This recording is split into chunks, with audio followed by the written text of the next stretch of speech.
Alberto, eu apresentei você à nossa audiência como um dos grandes, né, especialistas de cibersegurança do país, porque de fato você é.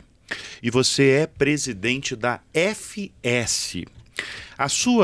O grupo FS, ele tem algumas empresas, né? Eu gostaria especialmente de falar. Qual que é o grande braço de negócios de vocês, que eu imagino que seja a cibersegurança, e vocês têm também a Hexa, né? Temos. Tem a Hexa. É uma empresa investida por nós. É uma empresa investida por vocês. Mas o grande negócio de vocês é a cibersegurança. Cibersegurança. É o nosso negócio desde 2009. Nós começamos essa aventura pegando a onda do smartphone, by the way. Nós capturamos essa onda e pagamos o preço dessa onda, porque em 2009, quando a gente imaginou, cara, o mundo vai todo para smartphone. Esse mundo do PC ele vai ser muito menor do que o mundo do smartphone. As pessoas não vão nunca, jamais abrir mão da internet na mão. Isso é libertador para todo mundo. Você vai abrir milhões de negócios e eu preciso estar aí. Preciso chegar primeiro que todo mundo. Só que às vezes chegar primeiro, você às vezes não encontra as coisas, né? Você imagina você chegar primeiro numa cidade que ninguém foi na cidade, às vezes não tem um bar, não tem um cinema. E você às vezes tem que se virar ali para ter entretenimento. É tudo mato. Tudo mato. Mas tem a vantagem de ninguém ter visto. Então acho que a gente sofreu e a gente foi feliz e sofreu no mesmo diagnóstico, no que aconteceu, a gente foi feliz e sofreu também, na mesma situação. Mas o fato é que em todo esse momento, a gente trabalhou como uma empresa de cibersegurança. Primeiro negócio, a essência da companhia. É claro que quando foi lá em 2013 e 2014, a gente olhando tudo que está acontecendo no cloud, a gente montou também nosso braço lá no cloud. A gente começou a olhar a cibersegurança de uma forma mais ampliada. A gente não ficou preso a fazer hardware pesado. A gente sempre foi mais do software as a service, do SaaS, né? Foi a grande onda do software. A gente nunca quis desenvolver hardware pesado, imobilizar a companhia em fabricação de equipamentos. A gente sempre foi, cara, eu vou fazer a camada de software, vou cobrar como serviço, eu não vou cobrar nada de setup das empresas para instalar, para diagnosticar. Então a gente sempre teve uma cabeça assim, tentando fazer o que era melhor, fazia sentido, sobretudo, inclusive, para quem estava contratando a gente, né?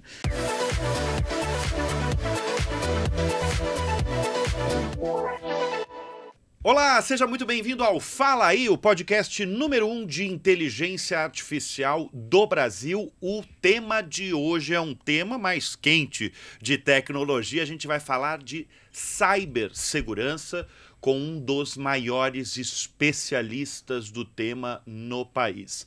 Eu estou falando de Alberto Leite, presidente executivo da FS. E estou muito feliz, em primeiro lugar, da sua presença aqui no Fala Aí. E até porque você vem com uma notícia quente. A gente no Fala Aí gosta de notícia quente, porque nos últimos meses foi anunciado que você, Alberto Leite, vai investir 1,8 bilhão de reais na construção de 3 data centers no Brasil. Por que essa decisão? Bom, primeiro feliz de estar aqui contigo, tomara que seja um papo super leve, super bacana. Respondendo a tua pergunta, eu acho que o mundo de inteligência artificial, eu hoje até falei num evento, eu não consigo imaginar um mundo sem internet, tal qual eu não consigo imaginar um mundo sem inteligência artificial. E acho que o Brasil tem umas vocações importantes, sobretudo na infraestrutura para inteligência artificial, no caso data center. Nós temos energia. Entre as energias, nós temos uma matriz renovável, quer dizer, uma incidência. Hoje, majoritariamente, poucas pessoas sabem, mas o grid energético brasileiro, considerado das fontes renováveis, o Brasil tem mais fonte renovável do que fonte não renovável, por assim dizer. Então, majoritariamente, poderíamos afirmar que o Brasil tem um grid, o grid energético brasileiro é renovável. Então, nós temos essa vocação. Também somos países que temos escala. Poucos países do mundo conseguem ter essa escala brasileira. O tamanho do Brasil, tanto em tamanho quanto em população, nós somos super relevantes. Ou seja, tem consumo doméstico também para os data centers. O terceiro ponto é que embora haja um déficit importante de engenheiros para data center, engenheiros eletrônicos, engenheiros de sistemas, engenheiros elétricos, mecatrônicos, de forma ampla. O que é um problema no problema país. Geral. Exatamente, no país. Mas nós temos ainda uma mão de obra comparativamente, exceção Estados Unidos, China, Israel, grandes centros, nós temos uma mão de obra boa. Está faltando escalar. Nós temos bons engenheiros, mas não na escala que a gente precisava, mas é boa. E por força da situação econômica, a nossa moeda é fraca. Então, comparativamente em dólar, nossa mão de obra não é cara, tal qual outros lugares do mundo onde a moeda é mais forte, etc. E nós somos... Agora, nós estamos passando um momento de turbulência com os Estados Unidos do ponto de vista geopolítico, comercial e tal, mas historicamente, o Brasil é um país friendly.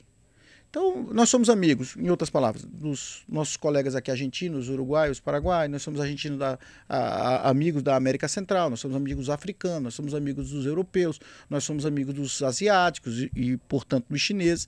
Então, quando você olha esse conjunto de coisas, mercado doméstico, energia, um país friendly para receber investimento de terceiros, eu vejo que o Brasil tem uma vocação para receber investimentos de data center. E aí, por que a gente foi? Porque a gente acha que competir nas dimensões de inteligência artificial, e eu vou te dizer quais são as grandes dimensões que eu vejo para IA, eu acho que o Brasil consegue ser competitivo. Nas outras eu tenho uma certa dúvida. Por exemplo, nos motores de IA.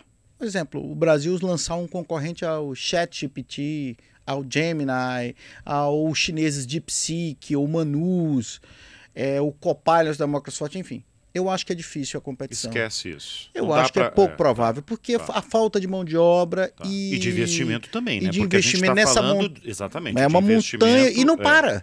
Não é que você vai fazer 2 bi de dólar, 3 bi de dólar e vai parar. É uma coisa que é todo ano botando. Hoje mesmo... Muitos bilhões de dólares, exatamente. Hoje você viu a NVIDIA anunciando que pretende investir 100 bi no ChatGPT. A NVIDIA 100 bi no ChatGPT. É uma dimensão de dinheiro absurda.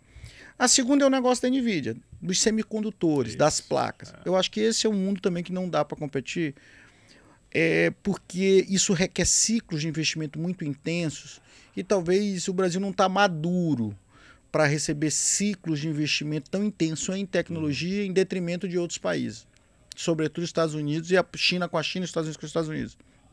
Acho que esses países são mais maduros em uma forma ampla. Legislações, regulamentações, disponibilidade de terras raras e metais raros. Nós, embora temos, mas isso tem uma confusão ainda muito grande com terra indígena, pode, não pode, tem dono, não tem dono.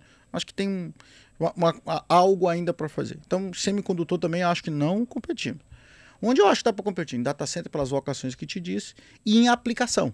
Você tem uma aplicação de IA para medicina, uma aplicação para vários setores saúde, e tal. Até porque o Brasil é um negócio específico, né? Tem coisas na saúde aqui que só tem aqui, tem coisas no mercado financeiro que é típico daqui, tem coisas no transporte urbano que é típico daqui.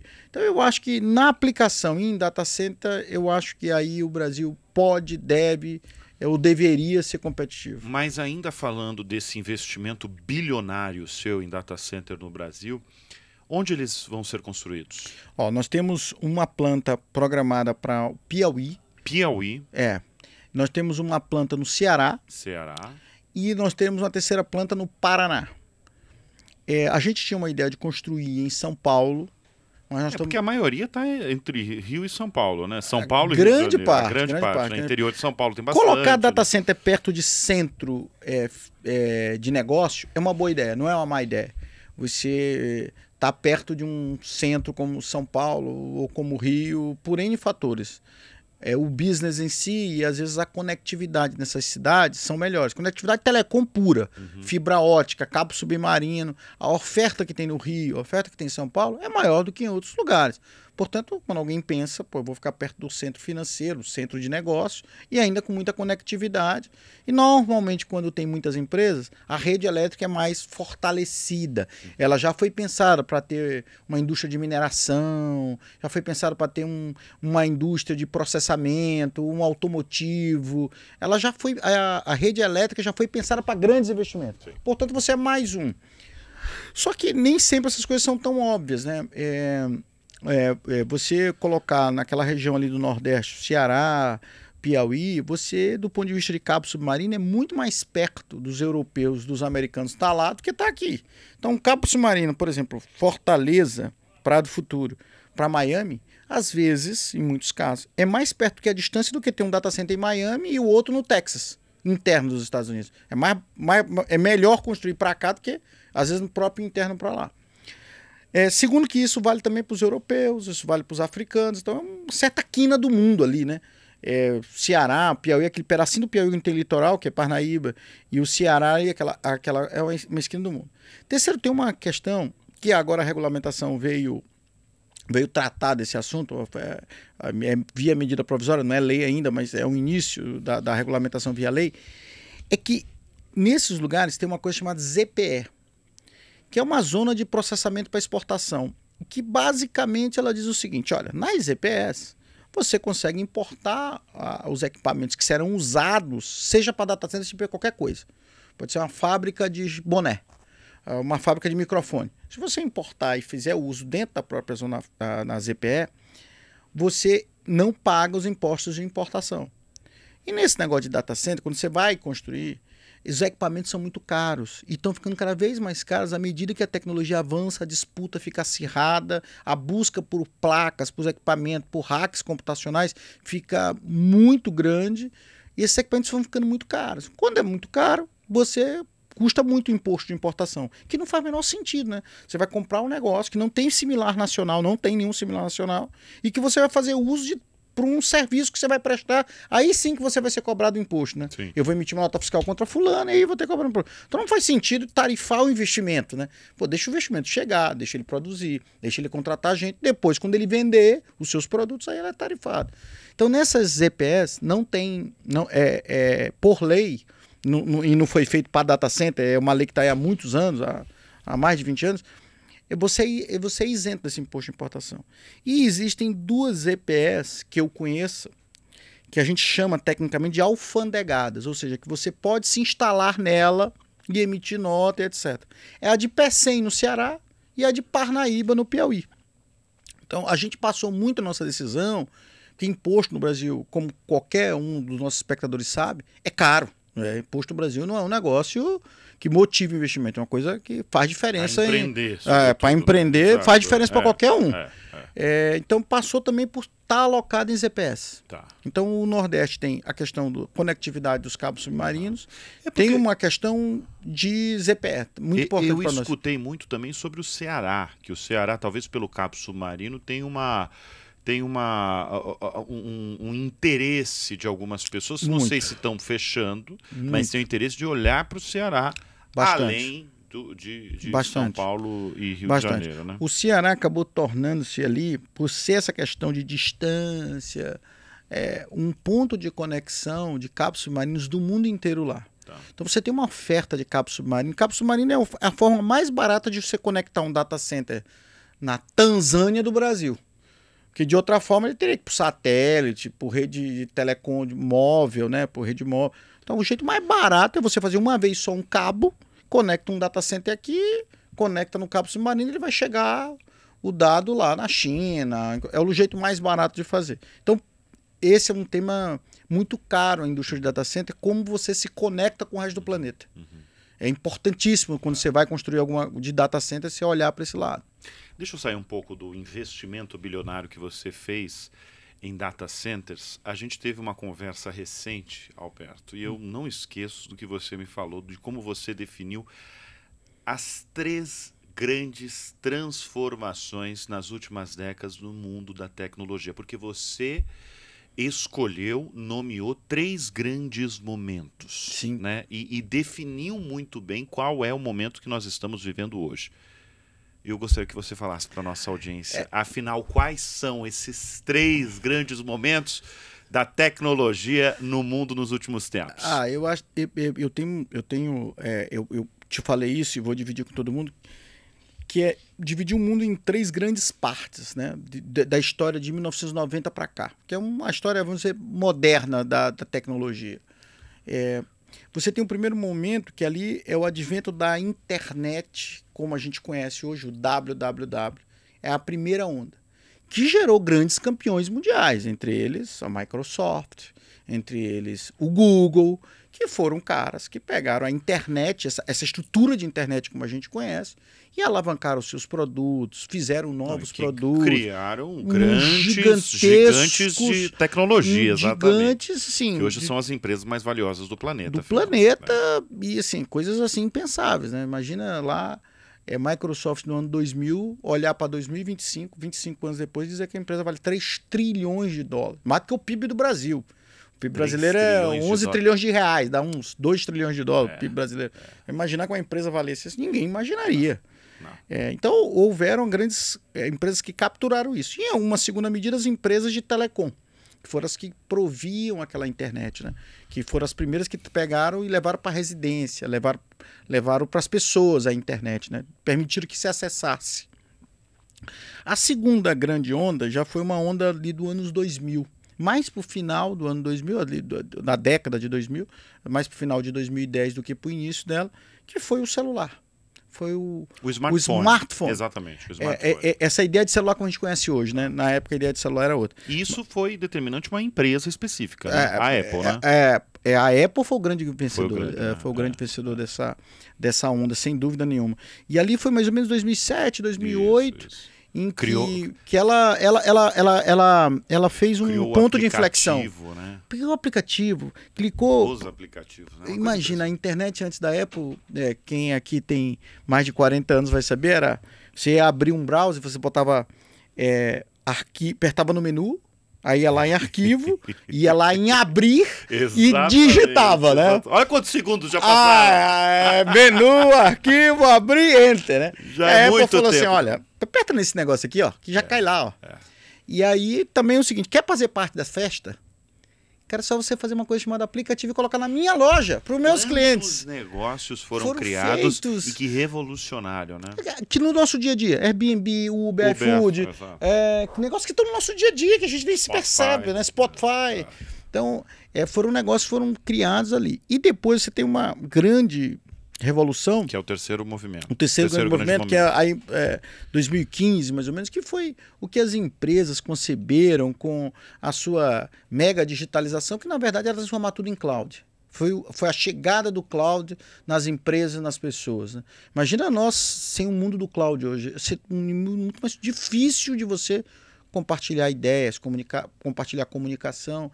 E aí você tem dois vencedores muito clássicos. É a Meta com o Facebook, que conseguiu, o cloud permitiu essa expansão numa velocidade absurda, e a gente pouco sabe, e a Amazon com a AWS, que foi, assim, virou um gigante do mundo do cloud, e que permitiu às empresas esses grandes planos de digitalização.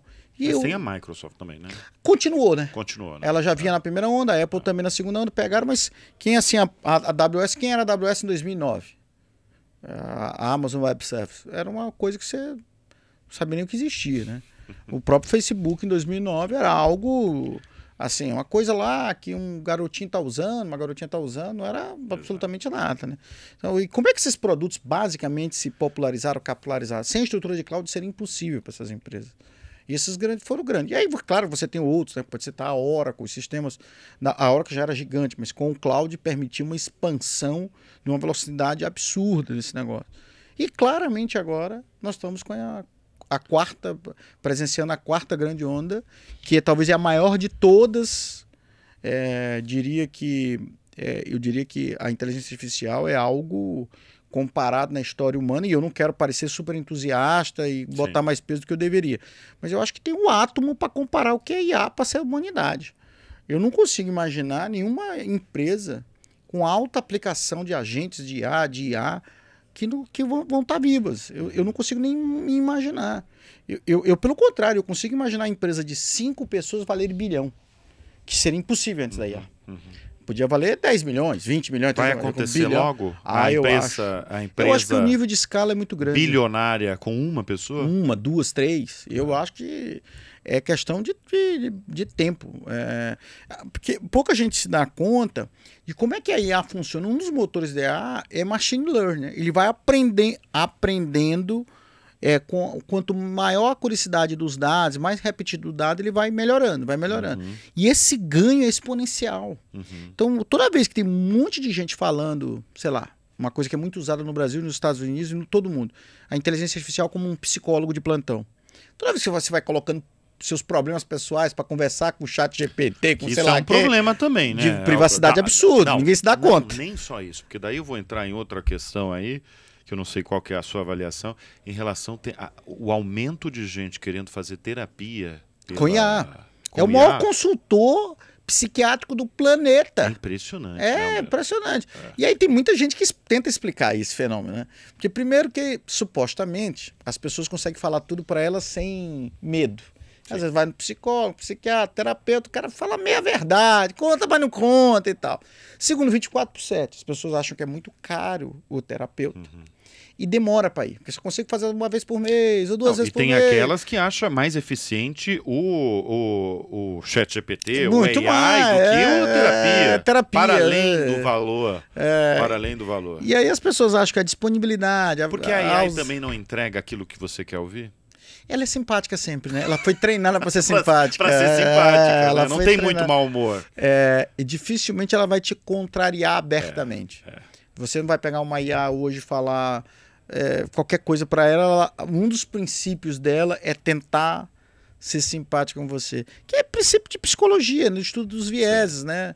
E ela tenta ser simpática. Por definição, todas elas não vão chegar lá, ó, você tá falando tudo errado. Ela não vai te dizer isso. Ela vai tentar uma forma polida de, inclusive, encontrar razões no que você diz, né? Então ela não tá te contradizendo, conflitando, uma linguagem conflitativa. Dificilmente quem está nos ouvindo aqui faz um teste aí que você vai ver que ela é simpática. Ela, por definição, tenta ser simpática. É um pouco do princípio da rede social, by the way, né? De te entregar um conteúdo que você já gosta, que você está buscando, ele sempre te entrega a mesma coisa para não te contrariar. Para sempre você voltar lá, porque eu estou sempre te recebendo bem. Sim. Agora, então, na verdade, se você comparar a inteligência artificial, né, passando pelo cloud, passando pela revolução do smartphone da Apple, que criou milhares e milhares de emprego, né, através dos aplicativos, eu só estou falando do aplicativo, né?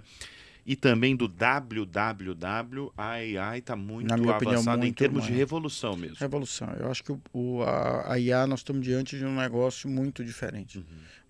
Mas assim, extremamente diferente. E olha que eu presenciei isso, tá? Quando começou a internet no Brasil... Não, você presenciou eu presenciei todos. Você é um cara jovem, mas você presenciou tudo. Presenciei. Olha, Fê, eu vi assim, uma coisa interessante. Eu fazia um jornalzinho na escola chamado Elo Informática. Isso no Maranhão. No Maranhão. Eu tinha 13 anos, fazia um jornalzinho para tentar encontrar lá no Maranhão alguém que poderia gostar desse negócio. Eu resolvi fazer uma frente e verso, que eu chamei de Elo, de unir Elo Informática, que era sobre o tema, não chamava tecnologia, chamava informática. E aí eu ia na porta das escolas para, eu escrevo sobre isso, eu falo sobre tecnologia. Tem alguém que queira também aqui e tal. E aí aquele negócio foi crescendo, porque... eu digo que ali foi a primeira rede social do Maranhão, pelo menos. Porque aquele negocinho começou a virar recadinho do coração, tinha dentro e tal. Sim. E o jornal foi crescendo. E eu conversava com os donos de gráficas para tentar ver se ele imprimia aquele negócio mais barato para mim. Sim. E tal. E quando eles cediam isso, vem de madrugada aí, horário que eu não estou funcionando, tu imprime teu jornalzinho, me dá uma propaganda aí e tal. E eu via aqueles caras que faziam um design do jornal, que na verdade eles colavam aquelas coisas colava mesmo, cortava o papel, colava e depois passava na impressora ali. Eu vi alguns migrar para usar Photoshop. E aí aqueles caras, 1 ano, 2 anos depois, eram pequenos empresários, tinha um birozinho, fazia para 4, 5 gráficos. E aqueles caras que estavam colando lá na tinta e tal, às vezes estavam doentes, por doenças pulmonares, por não sei o quê. Eu vi esse negócio acontecer. Eu vi o setor de telecomunicações ser privatizado e as pessoas no jornal dizendo que aquilo estava tirando emprego, isso ia matar de câncer todo mundo de câncer na cabeça. E hoje eu vejo, se você desligar o celular por 10 horas, as pessoas morrem de fome, porque o celular é a fonte primária, o smartphone, e a internet é a fonte primária de renda de uma família inteira, sim, de negócios inteirinhos. Sem isso, o cara não consegue sobreviver. Mas esse gancho que você está falando, que é extremamente importante, ou seja, a gente já teve várias outras revoluções na tecnologia e que também tiveram ameaças sobre emprego, sobre trabalho. Como é que você responde às pessoas que falam que vai ter uma disseminação de trabalhos no planeta? Eu vou voltar assim, a essa origem. Quando eu vi o tema lá da internet, por exemplo, esse pessoal da gráfica dizer, a internet vai acabar, o Photoshop, o computador vai acabar com o meu emprego.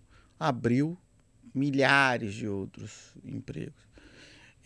Você fala assim, olha, o drone vai substituir os aviões em guerra. Mas para você fazer aqueles drones, você precisa de bilhares de empregos por trás, até chegar naquele drone, alta precisão. Milhares de pessoas, desenvolvedores, designers, sistemas foram precisos. Então, o que eu quero dizer com isso, objetivamente, para você? Não, é extinção de empregos. Extinção. O que eu quero dizer isso contigo? Porque você falou também, por exemplo, que a gente está prestes a ver uma empresa bilionária por uma ou duas pessoas. Provável. Logo mais. Talvez em 25, talvez em 26. É muito provável. Porque eu acho que é da natureza, é muita escala a inteligência artificial, escala muito rápido. É uma coisa que pouca gente se dá conta. E aí eu vou te explicar esse tema da escala, porque acho que é importante explicar. Quando essas tecnologias foram colocadas, o www, o smartphone e o cloud, elas precisavam de empresas ou pessoas fazendo o investimento. Então, para botar a internet na minha casa, eu precisava ter um computador, comprar placa de rede, fazer aquela zoadinha de conexão. Eu precisava pagar a conta de internet. Depois eu precisei comprar o smartphone. Depois eu precisei pagar pelo aplicativo. No cloud, as empresas gastaram muito dinheiro na famosa transformação digital. Isso. E para lá. Hoje, se você lançar um software de aplicação de IA, nesse segundo, e colocar ele na Google, na Apple Store e na Google Play, ele imediatamente está numa base de 6 bilhões de pessoas. Sem precisar fazer nenhum tipo de investimento. Tu faz o download. Simplesmente faz o download. Simples. Nenhum momento da história se aconteceu esse tipo de poder na mão das pessoas. Então a escala é muito diferente porque o investimento já foi feito. É download. Você está um download de qualquer coisa. Um download. Inacreditável. Muitas vezes nem download porque às vezes é dentro de um próprio modelo conversacional, como um WhatsApp, a solução está lá dentro. Então, isso permite à humanidade sonhar muito alto e poder ter empresas com poucas pessoas e bilionárias. Mas voltando ao tema da extinção dos empregos, eu acho que, sim, muitas atividades poderão ser substituídas. No entanto, outras enormes, que a gente não consegue nem imaginar, serão abertas. Por exemplo, a gente nem sabe, né? Nem sabe. Imagina, quando começou a internet, o www, alguém imaginava que 15 anos depois a função coqueluche seria desenvolvedor de app? Não, né? Não. Ninguém imaginava que seria desenvolvedor de app. Muito menos quem estava lá no app imaginava que eu vou ser especialista em ciência de dados, porque vai ser uma coisa super requisitada. As coisas vão abrindo novas frentes. Agora, aí talvez seja o X da questão.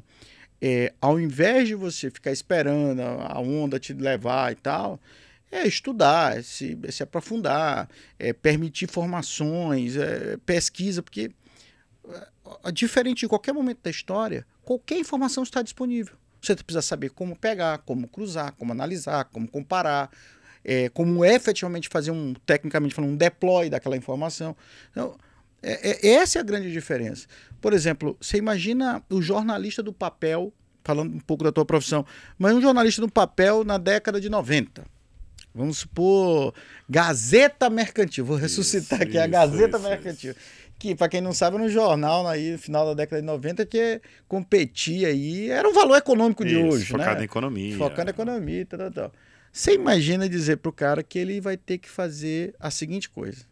Ele vai ter que usar agora um editor de texto, Photoshop, ele vai ter que dizer assim, cara, mais do que a audiência do jornal, é a tua audiência, tu vai falar direto com teus leitores, tu vai interagir, tu vai trocar, ele vai te dar feedback online, você vai ter a sua site, que é a sua rede social. Quem se adaptou? Você vê, por exemplo, eu vou dar uma coisa, ficando no exemplo, né? Se vê o Geraldo Samon no Brasil Jordan. O cara que pegou tudo isso aí e se adaptou. Não precisa nem ir para a década de 90, tá? Eu fiquei anos e anos na revista Veja, a partir de 2009. Em 2009, 2010, 2011, isso era impensável. De você ter alguma... Agora, o próprio Geraldo tinha um blog dentro do site da Veja. Agora eu te pergunto, quem ficou para trás e quem se adaptou. E assim são as profissões. Assim, provavelmente alguém que é hoje, talvez, motorista de um ônibus, talvez isso vai ser autônomo, porque é uma rota precisa, em pontos específicos. Tem mais sentido para a sociedade. Incluindo o Brasil. Tem mais sentido para a sociedade ter uma coisa autônoma ali e ser mais barata a passagem. E outra, 24/7. E outra, não ter. As chances de erro são muito menores, de um atropelamento, passar um sinal fechado. Então, mas aí, esse motorista de ônibus vai ficar sem emprego desde que ele só pense em ser motorista de ônibus, né? Sim. Se a gente pensar as profissões de hoje e projetar para 10 anos, provavelmente serão extintas. Mas se você pensar hoje em profissões que serão necessárias daqui a 10 anos, provavelmente a gente tem uma visão diferente do mundo. Alberto, eu apresentei você à nossa audiência como um dos grandes, né, especialistas de cibersegurança do país, porque de fato você é. E você é presidente da FS. O grupo FS, ele tem algumas empresas, né, eu gostaria especialmente de falar.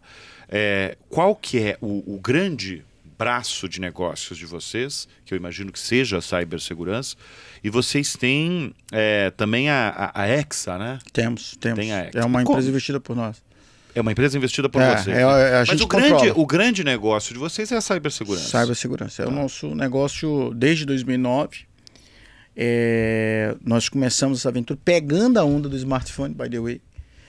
Nós capturamos essa onda e pagamos o preço dessa onda, porque em 2009, quando a gente imaginou, cara, o mundo vai todo para smartphone, esse mundo do PC ele vai ser muito menor do que o mundo do smartphone. As pessoas não vão nunca, jamais abrir mão da internet na mão. Isso é libertador para todo mundo. Isso vai abrir milhões de negócios. Você precisa estar aí. Você chegar primeiro que todo mundo. Só que às vezes chegar primeiro, você às vezes não encontra as coisas, né? Você imagina você chegar primeiro numa cidade que ninguém foi na cidade, às vezes não tem um bar, não tem um cinema. E você às vezes tem que se virar ali para ter entretenimento. É tudo mato. Tudo mato. Mas tem a vantagem de ninguém ter visto. Então acho que a gente sofreu e a gente foi feliz e sofreu no mesmo diagnóstico, no que aconteceu, a gente foi feliz e sofreu também, na mesma situação. Mas o fato é que em todo esse momento, a gente trabalhou como uma empresa de cibersegurança. Primeiro negócio, a essência da companhia. É claro que quando foi lá em 2013 e 2014, a gente olhando tudo que estava acontecendo no cloud, a gente montou também nosso braço lá no cloud. A gente começou a olhar a cibersegurança de uma forma mais ampliada. A gente que não ficou preso a fazer hardware pesado, a gente sempre foi mais do software as a service, do SaaS, né? Foi a grande onda do software, a gente nunca quis desenvolver hardware pesado, imobilizar a companhia em fabricação de equipamentos, a gente sempre foi, cara, eu vou fazer a camada de software, vou cobrar como serviço, eu não vou cobrar nada de setup das empresas, para instalar, para diagnosticar. Então a gente sempre teve uma cabeça assim, tentando fazer o que era melhor, fazia sentido, sobretudo, inclusive, para quem estava contratando a gente, né? Então, eu não quero fazer o cliente mobilizar dinheiro com a gente. Então, sempre é como serviço, sempre software, etc. E o grupo FS, majoritariamente, talvez 60%, 70% da receita do grupo vem de cibersegurança. 60%? 70%, 65%, ou seja, 2/3. Extremamente relevante. Extremamente relevante. E a ESA que você comentou, ela é e a gente chama de ESA, o X é com X, mas a gente sonorizou por liberdade poética, liberdade do criador da marca, a gente sonorizou de Z. Tá. ESA. É uma referência ao exabyte, 10 elevado a 18, a 18ª potência. E aí tem toda uma razão do 10 elevado a 18 e tal. Mas a gente colocou como ESA, a companhia. E aí, o que ela se dedicou a ESA? Basicamente fazer cibersegurança para consumidor. Tentar levar para consumidor final. Como é que as pessoas podem levar proteção para as pessoas? Por exemplo, a gente tem um negócio super legal. A nossa tarefa agora é dar conhecimento à sociedade que esse negócio existe. A gente tem uma inteligência artificial nossa, chamada EVA, que basicamente o conceito é fake ou não? Então você põe lá um SMS que você recebeu, você põe um e-mail que você recebeu, Isso é você importante, põe né? qualquer coisa que você recebeu, Importante, hein? você joga lá e fala, é fake ou não? Qualquer coisa. Tá. Uma foto. Você vai dizer, ó, tem vírus ou não tem vírus? Então ela se propõe via WhatsApp, para não ter que instalar nada. Então, Você joga no WhatsApp aí. e falar um SMS, esse SMS é verdadeiro ou falso? Esse link é verdadeiro ou falso? Esse e-mail é verdadeiro ou falso? Então, a gente começou assim, como é que a gente traduz cibersegurança para o consumidor? Porque você levar para o consumidor, ó, eu tenho um antivírus para te vender. O cara, pô, um antivírus, mas o que é? É difícil a linguagem para o consumidor. Sim. Então, como é que a gente traduz? O que é importante para o usuário? Cara, eu quero saber se meu CPF está sendo usado. Isso é cibersegurança para ele. Eu quero saber se esse SMS vale ou não. Isso para mim é importante. Eu quero saber se a senha que eu boto é boa ou é ruim. Isso no consumidor, como é que ele materializa, tangibiliza, é totalmente diferente das empresas. É uma coisa completamente diferente. Então a gente tentou buscar essa abordagem na ESA, de olhar para o consumidor assim, como é que você entende cibersegurança e como é que eu consigo me adaptar para te atender? Segue o consumidor. Você acha que logo, a curto, a médio prazo, esse braço aí vai mudar a receita da empresa? Você acha que cada vez mais as pessoas vão... Eu vou te dar um dado. A ESA foi criada em 22. Recente. É super recente. Essa ideia, o projeto, nasceu em 21. Em 22 a gente lançou a empresa. Essa empresa do zero a 350 milhões, ela fecha final de 25 com 380 milhões em 3 anos. Então é sinal que o consumidor recebeu muito bem esse negócio. Mas, ficou grande. Mas acho que a gente tem que fazer muita coisa. Sim, assim. Sim. Por exemplo, cibersegurança para o consumidor, ele não tem muita diferença o que é cibersegurança, o que é privacidade e o que é eu ter controle do meu conteúdo.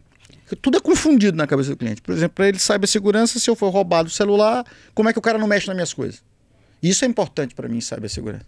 Que é diferente de uma empresa, que até tem esse tipo de controle e tal, mas é completamente diferente como as coisas se tratam. Então, a gente tem uma solução, por exemplo, importante para isso, que agora, inclusive, está sendo precedida de seguro, para, no final do dia, inclusive, repor o bem, se for o caso, né? Então, a ESA tem essa missão, que é uma missão super nobre, é traduzir numa linguagem simples, fácil, entendível, como ela consegue usar a cibersegurança. E a gente teve que se adaptar muito para fazer isso. Porque, no final do dia, ninguém está seguro de nada. Ninguém. No mundo digital. Não. Ninguém. Nenhuma instituição, nenhuma pessoa. Isso se a gente olhar historicamente, eu costumo dar 2 exemplos assim para tentar explicar isso num contexto histórico. Quando Santos Dumont inventou o avião, ele não imaginou que ia ter acidente, que iam morrer pessoas. Eu não sei quem foi o inventor da chave de fenda, mas o inventor da chave de fenda imaginou que aquilo podia entrar na cabeça de alguém e matar alguém, ou no coração, ser usado como uma faca, um objeto cortante. Por que eu estou dizendo isso? Porque a IA não tem culpa de nada, mas a IA trouxe inteligência ao atacante, ao bandido digital. E tornou os ataques muito mais complexos, muito mais profundos e muito mais fáceis de implementar. O volume de cibersegurança, o volume de crime cibernético, melhor dizendo, está assim no nível máximo. Esse final de semana, porque a gente o absurdo começa a acontecer tão frequentemente que a gente para de dar conta que é um absurdo, né? Mas assim, os aeroportos europeus ficaram fora do ar. Exato, hoje dão conta que Vivo, Claro, TIM, Nubank sofreram grandes instabilidades, sem ainda dizer exatamente por quê. Todo dia, né? Todo dia pegando grandes instituições, como você falou, aeroportos, cara, né? O Banco Central não tem 30 dias. E antes desse do último Banco Central também não tinha 30 dias. Repetiu. E assim, as dimensões desse volume de dinheiro, porque assim, a gente não pode falar em números exatos, mas aproximadamente, podia dizer assim, aproximadamente, sem cravar número, que 35%, 40% não foi recuperado do dinheiro. Numa grandeza de 1 bilhão, você está dizendo que 400 milhões ficou no crime. Um bandido conseguir 400 milhões no mundo físico, roubar, levar dinheiro, levar joia, não consegue. O nível de monetização que retroalimenta o sistema é absurdo. Toda vez que os caras conseguem um sucesso no ataque, a quantidade de dinheiro que entra para retroalimentar tudo isso é absurda. Então você realmente... o negócio de cibersegurança tem que ser levado pelas empresas muito mais que uma despesa. A nossa tese central, e claro que eu estou falando isso porque eu vendo isso também, então eu tenho benefício sobre isso, mas eu tenho que orientar o que eu acho justo, independente se eu ganho dinheiro ou não com isso. Todo empresário que estiver escutando a gente tem que olhar a cibersegurança no tempo, pode não ser ano que vem, então, mas no tempo, não com uma despesa ali que eu gasto, sei lá, R$1 milhão por ano de cibersegurança, ano que vem aumentar 10%, 1 milhão e 100. Isso tem que ser não pensado assim, na nossa opinião, tem que ser pensado como custo de negócio. Então, toda vez que eu vendo uma unidade, eu tenho lá imposto, tenho comissão, tenho um custo da mercadoria e tenho uma despesa de cibersegurança. Então, em vez de ser um custo fixo, é um custo variável proporcional à venda. Porque é a melhor forma de você ir acomodando sua empresa e se protegendo. Porque quem aqui na nossa audiência, assim, um pequeno, médio empresário, sei lá, dono de uma concessionária, que teve um ransomware. Ransomware é quando você sequestra um dado. Isso. Que teve um ransomware e ficou lá 3, 4 dias, fora do ar, dor de cabeça, sem dormir, sensação de impotência, não sabe o que fazer, não sabe para quem ligar, não sabe para quem recorrer. E no final o desastre foi reseta tudo, joga tudo fora e começa tudo de novo. Talvez se perguntar para esse cara, quanto tu gastaria 20% a mais se tu soubesse que isso acontecer? Sim, evidente. Evidente. Evidente. Então não deixe que isso aconteça para você se prevenir. Muito bem. Alberto Leite. Muito bom falar sempre contigo. Aula falar com você. E bom. o bom é que você sempre traz atualizações. A gente já se conhece há um bom tempo e sempre vem atualizações desse mundo de tecnologia e, sobretudo, cibersegurança, porque quando bate o tema cibersegurança, eu É verdade. ligo para você. Verdade. Muito obrigado. Prazer enorme. Prazer é nosso aqui do Fala Aí. Aliás, tem uma lembrança que você é pessoa aí que precisa receber. Todos os nossos convidados aqui do Fala Aí recebem essa lembrança aqui do videocast. Está ainda presente, ó. Você mesmo vai abrir. E você, pela primeira vez, vai ler o que está escrito no troféu aí do Fala Aí. Que você pode colocar no seu escritório, você pode colocar na sua casa. Com todo prazer. Olha, ler, eu vou ficar te devendo porque a vista não é das melhores. Olha, é dificuldade material. Você deu voz à inteligência que transforma negócios e impacta bilhões de vidas. Você, que lindo Alberto a frase. Leite. Muito obrigado. Alberto. Estará na minha mesa. Muito bem. Muito obrigado. Assim gostamos. Obrigado Valeu. mais uma vez. Obrigado. E nós conversamos, o Fala Aí conversou com Alberto Leite, presidente executivo do Grupo FS. Obrigado pela sua companhia, pela sua audiência. O Fala Aí volta a qualquer momento.